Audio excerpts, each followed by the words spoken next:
it's Brooklyn. You're watching another Supernatural review, and this is season 13, episode 12, Various and Sundry Village. I just looked it up. But it completely escaped me, guys. This always happens to me. So if you're new here, I do a recap and review of every single episode of Supernatural, so let's get into it. I did like this episode. I did have this episode on the good list, and it was kind of something where I kind of remembered a little bit it was coming, kind of was okay, it's in one of the later seasons, like season 13, there's this love spell that Dean's after, this whole thing.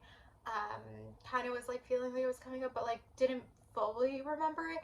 And I also, well, I'll get into this. No, I'll say it now. It feels like something that should have been in the earlier seasons, someone doing a love. I'm a big fan of the spells and the curses, and we had that curse that was by a kiss, you would be killed by a kiss, that I thought was a really good idea. But I'm surprised we haven't had an episode yet where a witch did a spell on one of the brothers to make them love them so that they could get things. And it's something that I feel would have made sense for Supernatural, in maybe the middle seasons, maybe not the earlier seasons, maybe season 5 to season 7 or something, so that they can and it's one brother. I feel that would have made sense. So it's kind of crazy that we didn't get this till 13 seasons, but she's back. So I kind of said Rowena was coming back, Rowena's back. And so I think this episode was also good because it had some twists and turns. She was double crossing a few different people, and so it was a little bit that. And I think there were some complementary elements of the brothers versus the sisters, with that.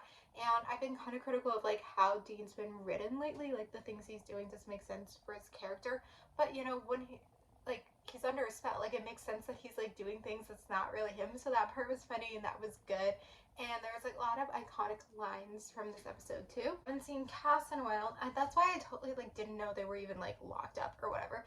But so we kind of had that. So it's kind of hard to say this is a standalone episode. I do still think you can watch it out of the blue. But there was the Cass and Lucifer storyline that again I feel they could have had the episode without, because it was it's on its own, but it was there. And it was literally just them escaping and working together.